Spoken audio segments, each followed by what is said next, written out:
La parole est à vous. Exprimez-vous en direct sur des sujets d'actualité ou d'intérêt commun.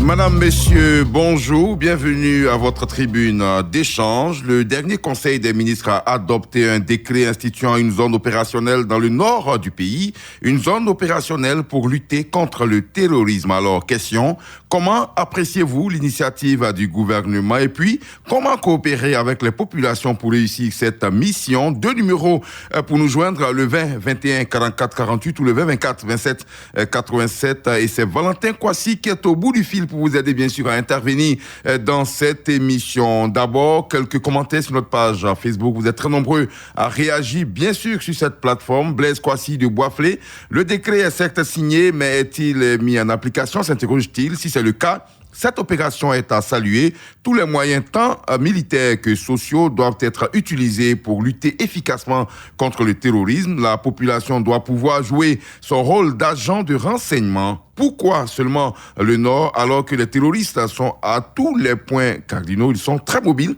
et très volatile, nous dit-il. Kwadio Daga Francis, tout ce qui contribue à lutter contre le terrorisme est à encourager et vivement que cette zone soit vraiment opérationnelle le plus rapidement possible, à mon sens. Il faut sensibiliser les populations à coopérer avec les forces qui y seront basées. Puis Fulgence Kwaku, l'initiative est à saluer. Il faut que sur le terrain, nos hommes soient dotés de moyens adéquats pour eux-mêmes, leur protection et pour le pays.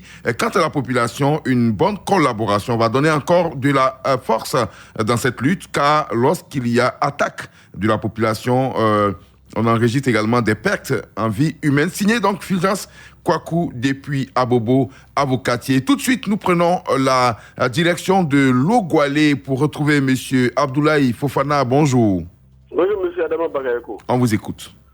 Voilà, une zone opérationnelle au nord de la Côte d'Ivoire pour lutter contre le terrorisme. Je crois que c'est bienvenu, comme toutes les autres actions d'ailleurs, pour éloigner les jeunes des recruteurs de Boko Haram et autres groupes terroristes qui sillonnent notre région. C'est vrai que le nord de la Côte d'Ivoire n'est pas le nord du Mali, mais quand on regarde le mode opératoire, comment ils recrutent, Boko Haram recrute parmi les jeunes qui n'ont rien à faire.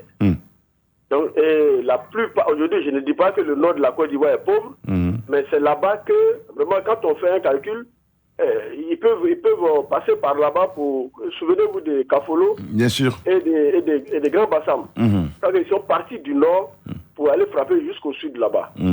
Donc, il est intéressant et il faut encourager le gouvernement à développer cette zone-là, cette zone opérationnelle-là, là-bas en créant du travail. Alors, M. Abdoulaye Fofana, vous qui êtes originaire du Nord, comment est-ce que les forces de l'ordre doivent s'y prendre pour faire coopérer la population? Parce que c'est des gens généralement qui vivent parmi nous. Donc, comment amener une bonne coopération militaro-civile pour une lutte efficace?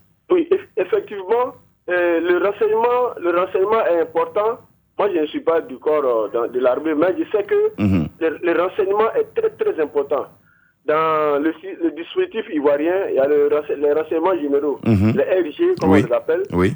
Il faut vraiment les installer partout, comme ils peuvent le faire. D'accord. Et pour que les informations remontent le plus rapidement possible. D'accord. Merci beaucoup, M. Abdoulaye. À ces gens-là, oui. Merci à Abdoulaye Fofana depuis Logwalé. On part à Boaké. Retrouver M. Pokou Bavieba. Bonjour. Oui, bonjour, M. Adama Bakayoko. On vous écoute. Voilà.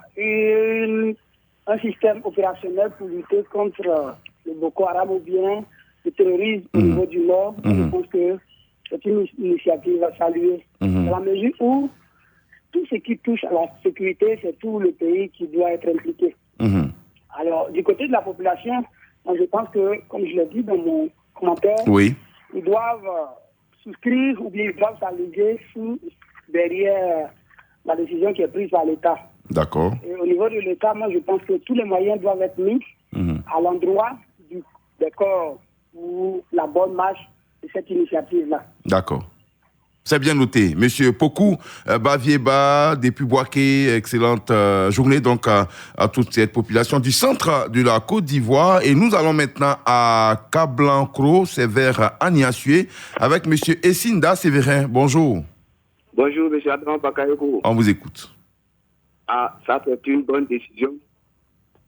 C'est très appréciable. Je remercie le gouvernement parce que cet opérationnel-là, le Nord n'est pas sécurisé. La sécurité est insuffisante au Nord. Il y a des terroristes qui frappent là-bas, les gens passent, je ne sais pas, les étrangers qui se prononcent là-bas, c'est pas appréciable. D'accord. En tout cas, je remercie le gouvernement, je remercie M. Alassane Ouattara et son gouvernement.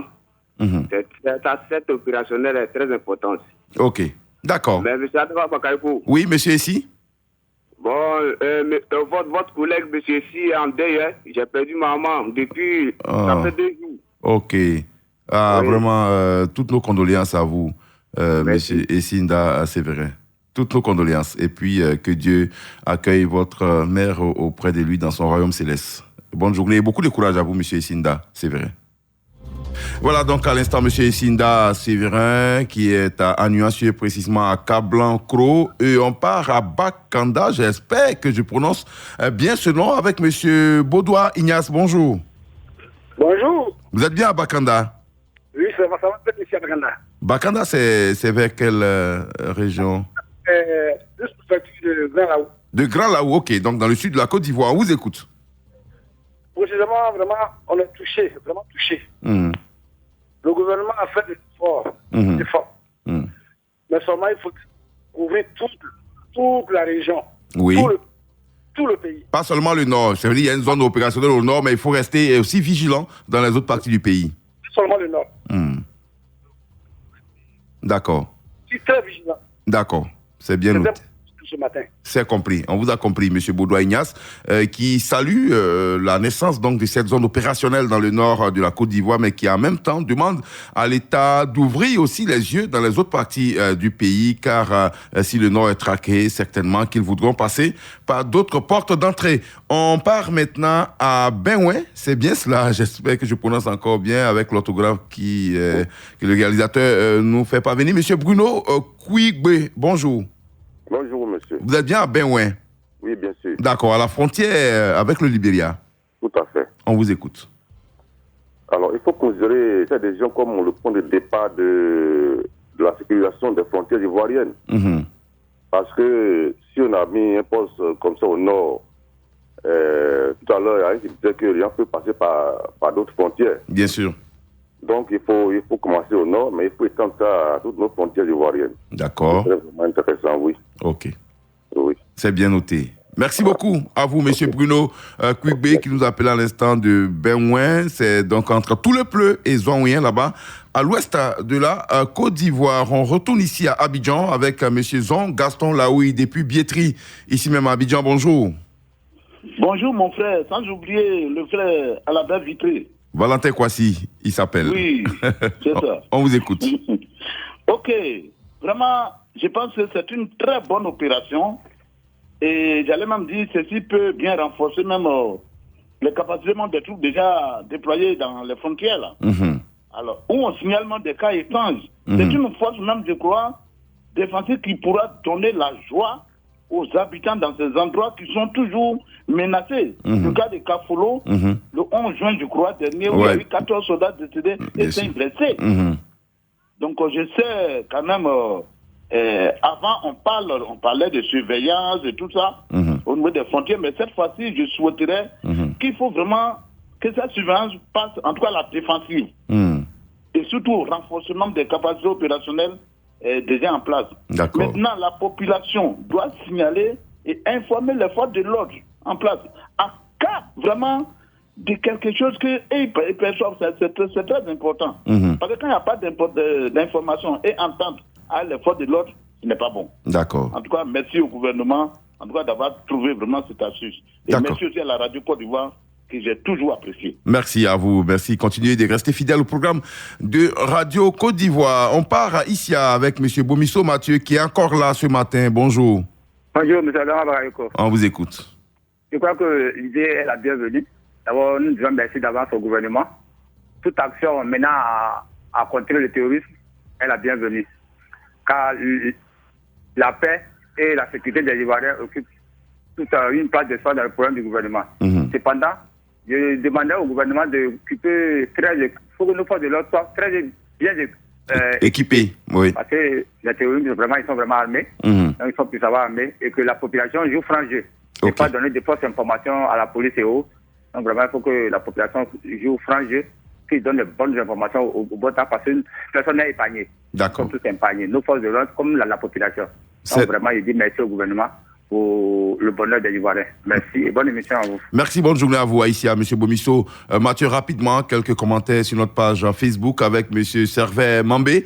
De Kotobi, construire une zone opérationnelle au nord, c'est louable, mais le plus important, à mon avis, qu'on doit construire une muraille ou une grille de séparation dans nos frontières avec des entrées bien surveillées, exemple des pays développés. Et c'est vrai, il y a des terroristes là-bas, mais ce sont les attentats internes. Si cela est fait, vous allez voir qu'on n'aura pas trop de soucis à se faire par rapport à nos frontières. Voilà. Et puis, M. Bosson-Assé, Rémi, l'initiative est à saluer parce qu'il faut instaurer une permanence pour pouvoir lutter efficacement contre le terrorisme. Il faut pour cela une sensibilisation de la population en vue d'une collaboration étroite avec les forces de l'ordre, car sans cette collaboration, les efforts du gouvernement seront vains. Et puis, Ezi Roland et Desseux, je vous écoute donc depuis Daïro. Vraiment, je suis d'accord pour cette initiative, mais pour la collaboration des forces de l'ordre avec la population, il faut que les forces de l'ordre mettent beaucoup d'eau dans leur vin pour que la population, bien sûr, leur montre toutes les petites pistes du Grand Nord. Bonne émission donc à vous. Bonne journée également à vous, chers fidèles auditeurs. On retrouve au standard M. Zamblé Alphonse depuis Oumé. Bonjour. Bonjour, Adama. On vous écoute. Adama, c'est une très bonne initiative parce qu'il faut d'abord commencer et on a bien fait pour commencer par le nord. Parce que ces gens, ils sont partout. Et on ne les connaît pas parce qu'ils sont mêlés à la population. Moi, je demanderais que nos forces soient dotées de moyens vraiment de premier degré pour dissuader ces terroristes. Et encore, il faut la collaboration de la population. Parce que si nous, population, nous ne collaborons pas avec nos forces de l'ordre, ça sera un peu difficile. Et je demanderais du tout de la vigilance à nos forces de l'ordre. Il faudra qu'ils soient toujours sur les pieds de guerre, sur les pieds vifs. Parce que ces gens, ils peuvent même contourner le nord pour passer par l'est ou par l'ouest. Donc, on a commencé par le nord, il faut doter les autres parties du pays, surtout nos frontières, pour que ces frontières soient bien sécurisées et qu'il y ait une quiétude au niveau de la population. D'accord. Adama, merci et bonne émission. Merci. Bonne journée, Monsieur Zamblé Alphonse depuis Oumé. Monsieur Grégoire Yaokona, vous êtes à Sanguiné. Bonjour. Bonjour, M. Adama Bakayoko. On vous écoute. Vraiment, la question du terrorisme est vraiment délicate. Il faut dire que ces sujets-là reviennent chaque fois. On avait dit que la Côte d'Ivoire ne devrait pas participer à ces actions avant que les attaques du Nord n'arrivent. Aujourd'hui, ça y est là. Il faut faire face. M. Adama Bakayoko, moi je pense qu'il faut revenir sur les différents corridors, à l'entrée des différentes villes. Intensifier les contrôles. Parce que ces terroristes-là, ils ne sont pas forcément ceux-mêmes qui tiennent les armes. Voilà. Il y a des cadres, même à Abidjan et autres. Ils se déplacent là où ils sentent qu'ils ont des soutiens. Voilà. Donc c'est pour moi, je pense qu'il serait important d'installer les corridors à l'entrée des différentes villes pour intensifier les contrôles. Sinon, vous pouvez quitter peut-être au Korogo jusqu'à Abidjan sans contrôle. Ça facilite vraiment l'écoulement des armes. Voilà. Si on le fait, ça va quand même atténuer, parce qu'on ne peut pas faire disparaître, mais on atténue quand même leurs effets. D'accord. Donc c'est ce que moi je vois. C'est bien noté. Merci à vous, M. Grégoire Yaokona, depuis qui nous appelle de Sanguiné. On revient à Azaguié, dans le sud du pays, non loin d'Abidjan, avec M. Dosso Bassougou. Bonjour. Oui, M. Barayo. On vous écoute. M. Barayo, il faut dire que le gouvernement en Conseil des ministres vient de prendre une importante décision pour mettre hors d'état de nuit les terroristes de notre pays à travers cette zone d'opération pour lutter contre le terrorisme. M.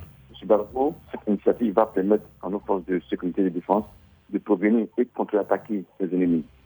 je souhaiterais également que cette zone d'opération soit dotée du matériel de nouvelle génération, à permettre à nos forces de sécurité avec succès pour la protection des populations. Et également que ces forces soient discrètes avec les populations pour réussir la mission de frontières, de la protection des riverains. D'accord. C'est bien noté, M. Dosso. Vassoukou à Azagui. On termine complètement à Dimbokro avec M. Abo de Kolibo. Bonjour. Bonjour, Radio Côte d'Ivoire. On vous écoute. Je crois bien que lutter contre le terrorisme, c'est pas mauvais. Je voudrais aborder dans le même sens que mon prédécesseur de Sanguiné, de Yao. Il faut dire qu'aujourd'hui, les corridors n'existent plus. Et lorsqu'on aborde une grande ville, il faudrait au moins qu'il y ait des contrôles. Mais ce n'est pas le cas. Aussi, on a pris l'initiative de lutter contre le terrorisme.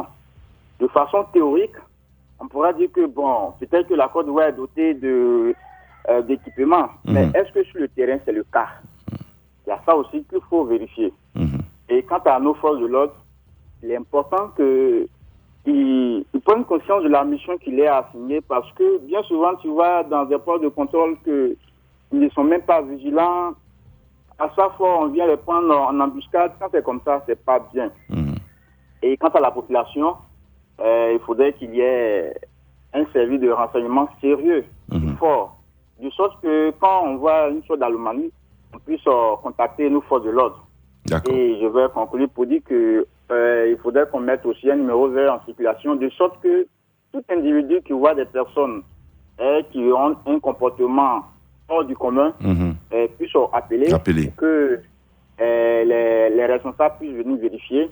Et puis, si on ne sait jamais s'ils font partie ou pas, on pourra quand même en détecter leur identité. D'accord. Donc, voilà, en grosso modo, ce que je pourrais dire comme solution. Merci à vous, M. Abo de Kolibo, qui parle donc des moyens. On rappelle tout simplement que hier, au camp commando de Koumansi, 457 nouveaux commandos formés, bien sûr, à la lutte anti-terroriste ont été donc présentés au drapeau. En tout cas, le pays fait ses efforts, même si on n'est jamais assez prêt pour lutter contre ce phénomène. Merci en tout cas à tous et à toutes d'avoir participé à cette émission. Demain matin, vous avez rendez-vous avec Jérôme Kouakou. Moi, j'aurai beaucoup de plaisir à vous retrouver lundi à la même heure. À lundi.